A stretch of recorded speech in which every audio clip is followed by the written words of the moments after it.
অবশেষে সকলের জন্য একটা স্বস্তির খবর।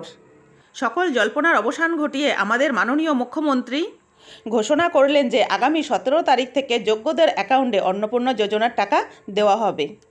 তো আর মাত্র কয়েকদিন, তারপরই মা অন্নপূর্ণা আমাদের সকলের বাড়িতে আসছেন। 17 তারিখ থেকে অ্যাকাউন্টে টাকা ট্রান্সফার হবে। আর এটা কেবলমাত্র এই মাসে হয়ে যাবে, পরের মাসে থেকে বিজেপি সরকার যতদিন থাকবে প্রত্যেক মাসে দ্বিতীয় সপ্তাহে টাকা ট্রান্সফার হয়ে যাবে।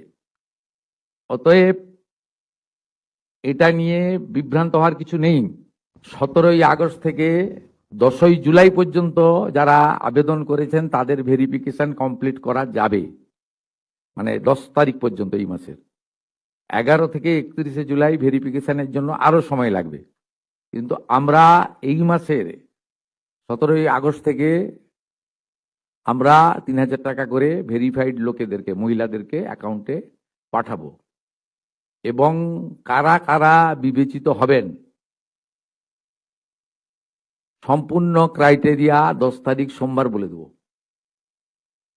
17 তারিখ থেকে অ্যাকাউন্টে অর্থ যাবে, সরকারি টাকা, নিয়ম মেনে দেওয়া হবে, বিজেপির সংকল্পপত্র মেনে দেওয়া হবে। একটা স্কিম তৈরি করতে গেলে, দিতে গেলে যে ফাইন্যান্সিয়াল মিনিমাম ডিসিপ্লিন লাগে সেটা রেখেই দেওয়া হবে।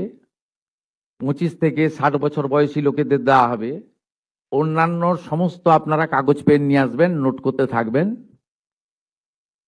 আমি এবং সংশ্লিষ্ট মন্ত্রী অর্থ সচিবকে রেখে বলে দেব 17 তারিখ পরের মাসে থেকে বিজেপি সরকার যতদিন থাকবে প্রত্যেক মাসে দ্বিতীয় সপ্তাহে টাকা ট্রান্সফার হয়ে যাবে। অতএব এটা নিয়ে বিভ্রান্ত হওয়ার কিছু নেই। আমাদের সব সোশ্যাল মিডিয়া টিম যারা যারা রিল বানাচ্ছেন, রিল করছেন, খুব নজর রাখছে। যারা মিথ্যা তথ্য দিচ্ছেন তাদেরকে, মিথ্যা তথ্য যারা দিচ্ছেন তাদের বিরুদ্ধেও আইনগত ব্যবস্থা হবে। জনগণকে বিভ্রান্ত করার কোনো কারণ নেই। মহিলারা পশ্চিমবঙ্গে যেহেতু কাজ নেই, অর্থ নেই, বাড়িতে পরিযায়ী শ্রমিক, এবং এই অর্থটা মোটামুটি একটা কোনো কাজ না করেই একটা অর্থ বিজেপি এটা দিবে বলেছে, জনগণ এটা স্বীকার করেছে, বিজেপি এটা দেবে। আমি তো কমিটেড, আমি চিফ মিনিস্টার, পাওয়ার যোগ্য লোকরা নিশ্চয়ই পাবেন।